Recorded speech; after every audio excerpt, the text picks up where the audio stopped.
In the previous modules, I talked about how central point of data collection in, in quantitative research is measurement and why there is focus on measurement in quantitative research. I also discussed with you the levels of measurement.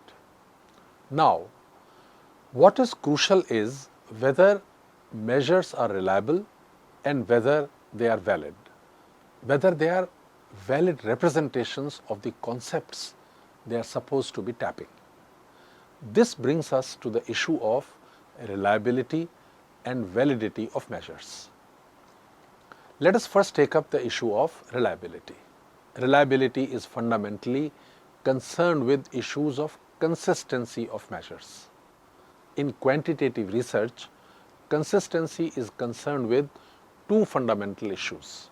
These are number one, stability, and number two, internal consistency. Stability entails asking whether a measure is stable over time. If the measure is stable, then we can be confident that the results relating to the measure for a sample of respondents do not fluctuate. This also means that if we administer a measure to a group then re-administer it, there will be little variation over time in the results obtained. However, there are a number of problems with this approach to evaluating reliability. Respondents' answers at time 1 may influence how they reply at time 2. This may result in greater consistency between scores obtained at time 1 and time 2. Suppose we are trying to test the stability of an instrument aimed at measuring organizational commitment. Suppose we administer it in December and then again in January. It is quite possible that the responses of the respondents in the month of January are influenced by the responses they had made in the month of December. This can happen owing to memory factor. Obviously, the stability measure using these tests will have little utility. Now, another limitation of checking stability through this test-retest measure is that certain events may take place between time 1 and time 2, and that can affect the consistency adversely, because these events have the potential to influence the degree of consistency. Let us see how. For example, if a long span of time is involved, changes in the economy or in respondents' personal financial circumstances could influence their views about and desire for designer goods.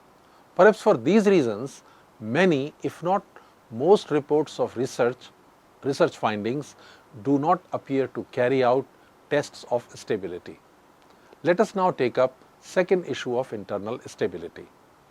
This meaning of reliability applies to multiple indicator measures. Multiple indicator measures are those which contain multiple questions, or what we technically call multiple items. When you have a multiple item measure, each respondent's answers to different questions or items are aggregated to form an overall score. It is quite possible that the indicators, or in other words the items in the questionnaire, do not relate to the same thing. In other words, they might lack coherence. We need to be sure that all our indicators or items are related to each other. They are not.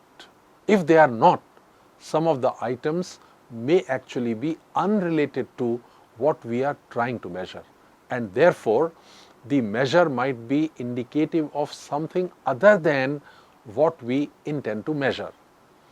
One way of testing internal reliability is the split half method.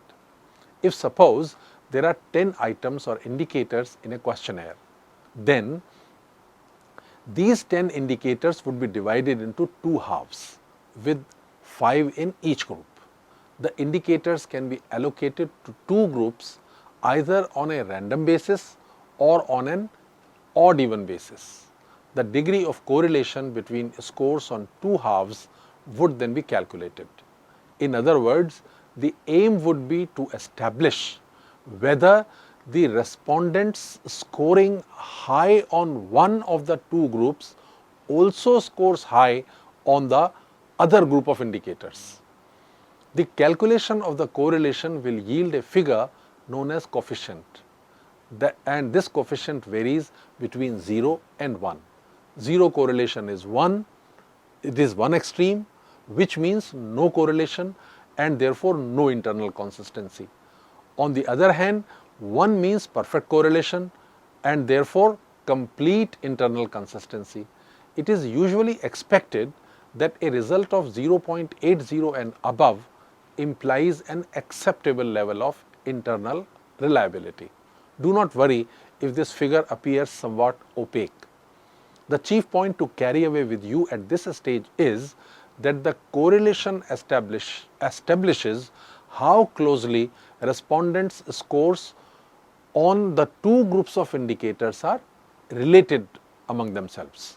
Nowadays, most researchers use a test of internal reliability known as Cronbach's alpha. Its use has grown as a result of its incorporation into computer softwares for quantitative data analysis. Let us now discuss the second issue relating to measures, namely validity. The issue of measurement validity has to do with whether a measure of a concept really measures that particular concept. In conventional usage, validity refers to the extent to which an empirical measure adequately reflects the real meaning of that particular concept under consideration. A measure of social class should measure social class only, not political orientation. A measure of political orientation should measure political orientation and not sexual permissiveness. Validity means that we are actually measuring what we say we are measuring. At the very minimum, a researcher should develop a new measure by establishing at least the face validity. That is, that the measure apparently reflects the content of the concept in question. Face validity might be established by asking other people whether the measure seems to be getting at the concept that is the focus of attention. In other words, people, possibly those with experience or expertise in the field, might be asked to act as judges to determine whether on the face of it the measure seems to reflect the concept concerned. Now please notice that face validity is essentially an intuitive process. Now in addition to face validity, the researcher might also seek to gauge the concurrent validity of the measure. Here, the researcher employs a criterion on which subjects are known to differ already. For example, while developing a measure of job satisfaction, one may employ the criterion of absenteeism for determining concurrent validity.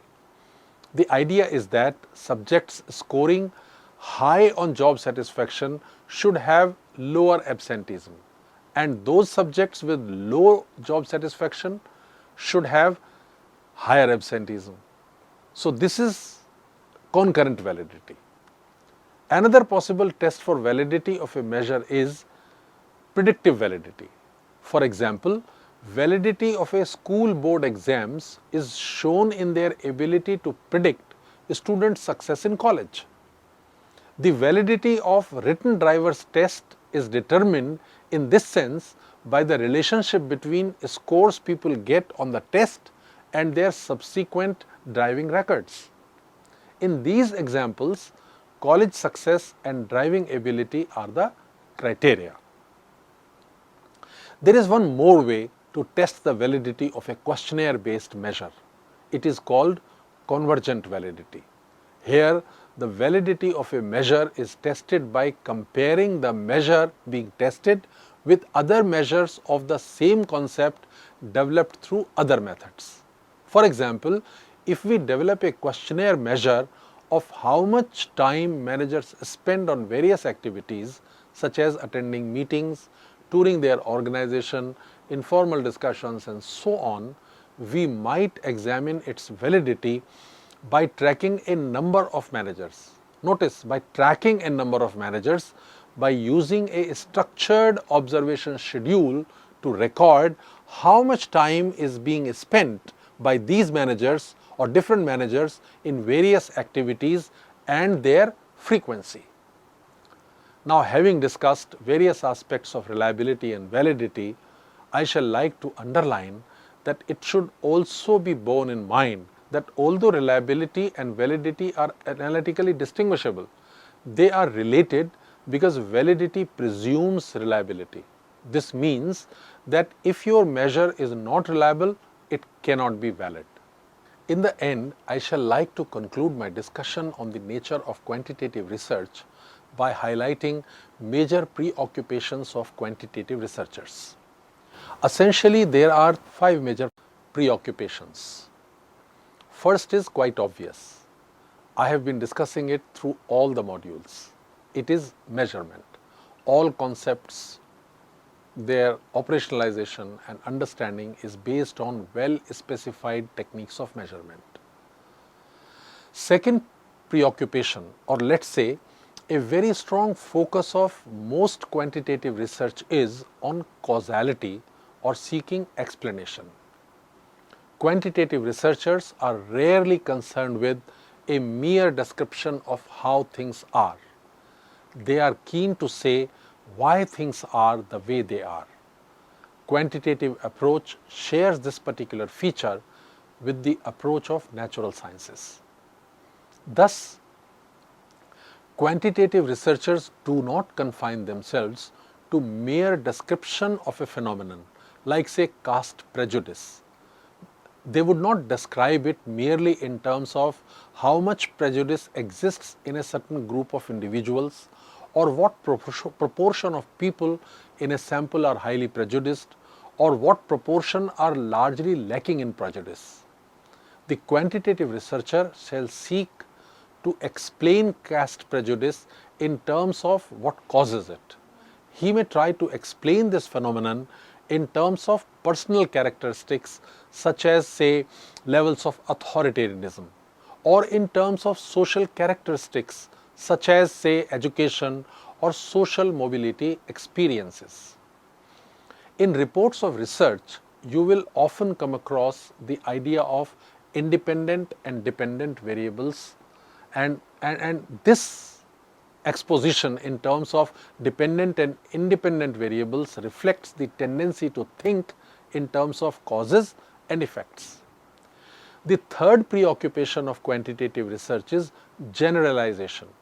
The focus of quantitative researchers is that their findings can be generalized beyond the confines of the particular context in which the research was conducted.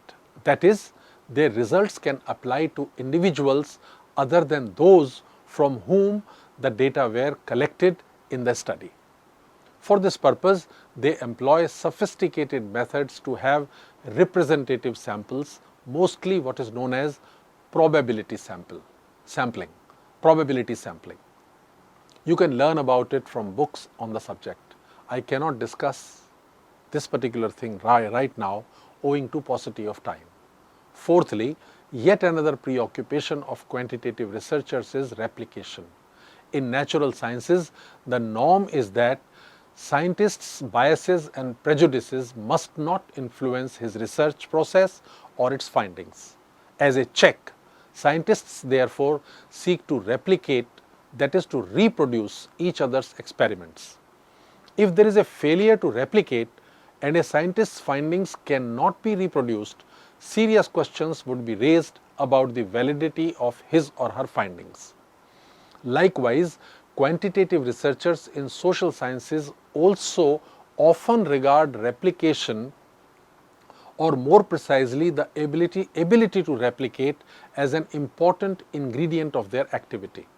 Consequently, it is often regarded as important that researcher spells out clearly his or her procedures so that they can be replicated by others, even if research does not end up being replicated at all by anyone. It must be pointed out here, however, that replication is not a high status activity in the natural or social sciences because it is often regarded as pedestrian and uninspiring. Moreover, standard replications do not form the basis for attractive articles as far as many academic journal editors are concerned. Consequently, replication of research appear in print far less frequently than might be supposed. Final and the most important preoccupation of quantitative research is use of robust statistical tools. Acceptance and rejection of hypothesis is done on the basis of the results provided by statistical methods. Statistics is a field of study in its own right. Those wanting to pursue quantitative research have to delve deep into it. With this, I come to the end of my rather brief description of the nature of quantitative research. My hope is that it might have given you a few bits of insight in this vast field of knowledge, and that it might encourage some of you to look for more information regarding deeper subtleties of quantitative research. Thank you.